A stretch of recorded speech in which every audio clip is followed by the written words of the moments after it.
Hey, what's up guys? Welcome to Etsy Shop Reviews. This is episode number 43, and today we're going to be reviewing what looked to me at a glance when I initially pulled it up to be a pretty relatively new print-on-demand shop where hopefully we're going to be able to provide some valuable insights for anybody that can relate to just starting print-on-demand on Etsy that is really still facing that initial learning curve of not getting into the super advanced tactics, but really just doing what I would consider to be the baseline checklist that must be done if you're serious about being successful with this long-term business model. So I think it's going to be a valuable episode to everybody. So why don't we just get right into it?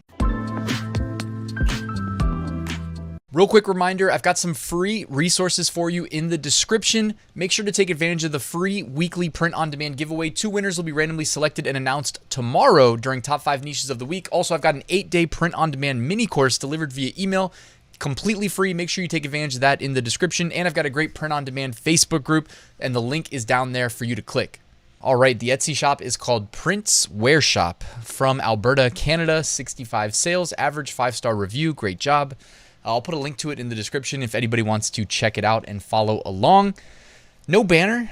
That's okay. You don't have to have a banner, but it is a good place to if you advertise free shipping, or you could say if you run a sale, if you run a 10% off sale, you could say 10% off, or almost every shop on Etsy opts into the free shipping guarantee on orders above $35. Hey, it's a good place to just put free shipping on orders above $35. You could put free shipping in big text and underneath on orders above $35. I mean, just a thought, it's free real estate above the fold that you control. You don't control as much. I mean, you can, I guess, control what displays down here, but you can't free form, write stuff in. Feng Shui, obsidian stones. I actually know how to pronounce a word for once, by the way. I'm pretty sure I got that right anyways. I could be wrong. Might be an Americanized pronunciation, but that's really cool. You got the beads there. I'm assuming you may be fulfilling those yourself. Not bad. On Etsy, you can mix and match print on demand with other stuff that you self-fulfill or even dropship, although dropshipping's a little risky because Etsy's very, they have high standards as far as delivery times and whatnot and meeting your obligations.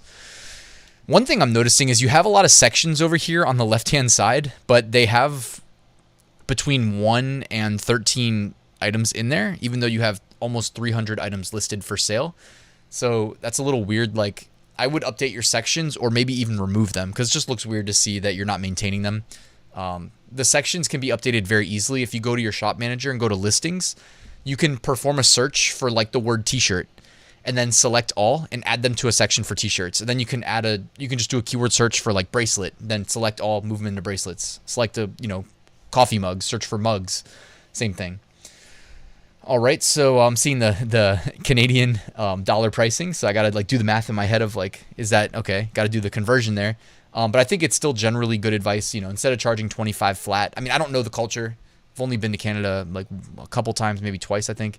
But if people are not used to seeing the flat dollar rates, then $24.99 is almost always going to perform better than 25 flat. So, just remove 1 penny on the side, right? I do like your designs. This is a nice little design here. I like the way that you did this specific primary thumbnail as well. Like this one right here. The background stands out. It highlights the design pretty well, although you could still definitely zoom in on that design even more. You could crop this thumbnail, and Etsy has it built into the the website where you can crop you click the adjust thumbnail button and then you can select it. Did not mean to launch the developer console there, but yeah. So I mean, I would definitely zoom in more. It looks like you're still occupying less than 50% of the thumbnail space with your design. I think it should be above 50% as a baseline. Some of these other ones, I don't know that the contrast is that great.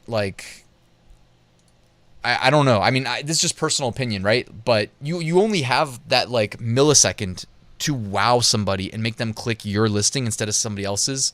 And I think, for instance, in this listing right here, I clicked it because I didn't like the contrast of this royal blue with your foreground design. The way that you have that sunset with the cutout.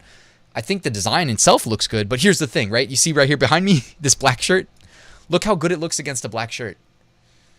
But your primary thumbnail was on blue, which I'm assuming when you were actually making this design and choosing the color scheme, you were probably looking at it against a black background, because look how good it looks against black. So framing it in the primary thumbnail, which is what matters so much, against the royal blue, definitely in my mind suboptimal, right? Like your primary thumbnail is like everything on Etsy, at least like in the sense of, if we write out the customer journey, the hardest part you're going to face in that whole thing is getting clicked in search results. Because I think Etsy renders, I haven't counted recently, but isn't it like 90 something in page 1 of search results? Like 90 options. So you need to be the one click out of the 90 possible options. In order to do that, you need to look your best. So not only having really good designs, which I do think this is a great design, great big bold text, easy to read. The retro themed sunset with the cutout there of a golfer. I mean, we know that works, right? We know this works from previous research of bestsellers. So great job there. You could probably make it a little bit bigger. I'm just saying, I don't know that's for sure, but I'm guessing you could probably make it a little bit bigger. But either way, like if you were in your design template, I don't know that you matched, or that you reached the full width and the full. It doesn't have to be both full width and height, but I'm guessing you could have probably went a little bit wider. But either way, just getting nitpicky here. But the bigger the design is, the better. It's going to render better on the shirt and then look better in the thumbnail. But I would always make a custom thumbnail for your print on demand products on Etsy, and make sure that that primary is like really good. I think that matters a lot. Okay. I wouldn't say it if I didn't believe it to be true. Also, I mean, you can always go in and like make your extra small in just one color, like a white extra small, and reduce the price to your break even. So maybe you reduce it to like $14.99 or something. You know what I mean? And that way, when people see it, you know, when they're scrolling through your shop or they're scrolling through search results, they'll see $14.99 instead of the, you know, $24.99 or $20.99, etc. But I do like, I mean, you've got a good golf graphic. You know, you've got the idea right. You put some text above, text below. There's a lot of different ways to make designs for print on demand that are good enough. Just keep going. Like, you have a good niche here with golf. We know golf sells all day. So make a bunch of good looking golf designs, step one, and you've done a bunch of them already, so keep going. You make sure your thumbnails look good. Like, I think this one looks great with the black shirt. Again, I wasn't a huge fan of the royal blue, because I don't think when you made that design it was optimized for royal blue. So I would just, you know, when you go to your listing when it's published, just make these changes. You know, just drag and drop the black t-shirt in front of the blue, you know, and that's the one that'll become the primary. And then honestly go in and adjust thumbnail and crop it. I mean, honestly, you should just make a custom thumbnail too. That's the real, what I think matters most, is making that custom thumbnail.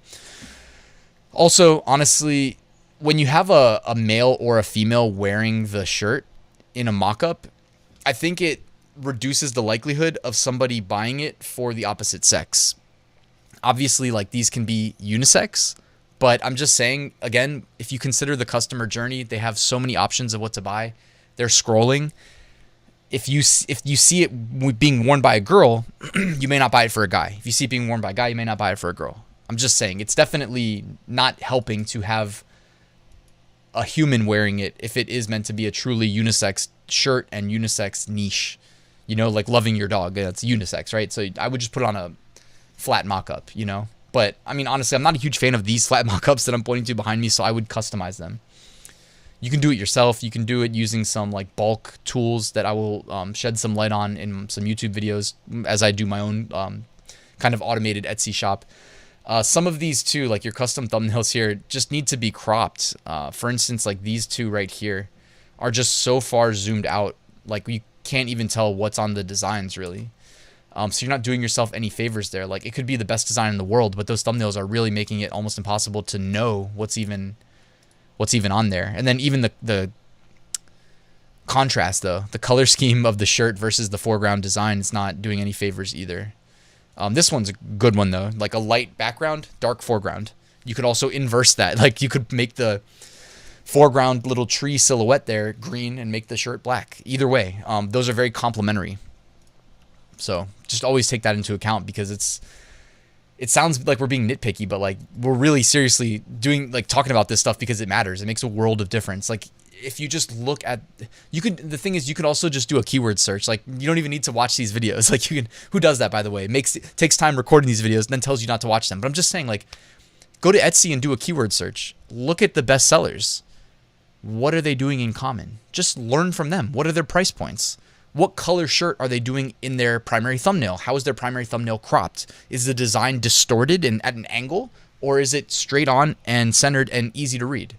Like, just study the best sellers. That's really it. I mean, it can sometimes be that simple.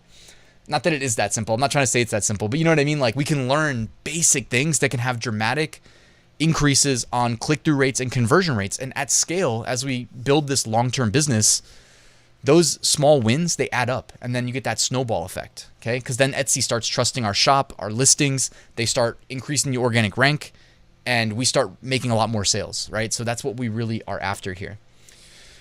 Now, I don't know what went on with these two listings right here, but clearly, like, the listing images are like super low resolution and like distorted. You can't even, it looks like it's from the 1990s. Look at that. Like, that graphic is like straight out of the 90s.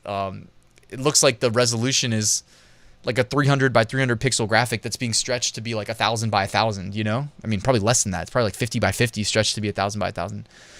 That's not a good look, you know? I mean, all these graphics. This one's crisp. I mean, look at this one. Crisp. Perfect. Now, what happened to, you know, the graphic that matters most, the primary thumbnail? Like, obviously, you know, like, if you're going to spend time on the design, on the uploads, on the title, the tags, if you're going to spend time on all those things, like, make sure that this is, you know, seen through to completion. Because, yeah, like, to put in the time and effort and then just to have this as your primary thumbnail, it's not going to sell. You already know that it's not going to sell.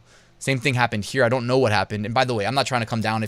This could be an Etsy problem for all I know. So I don't mean to be mean or anything like that, but something's up with these images. So I would definitely fix them.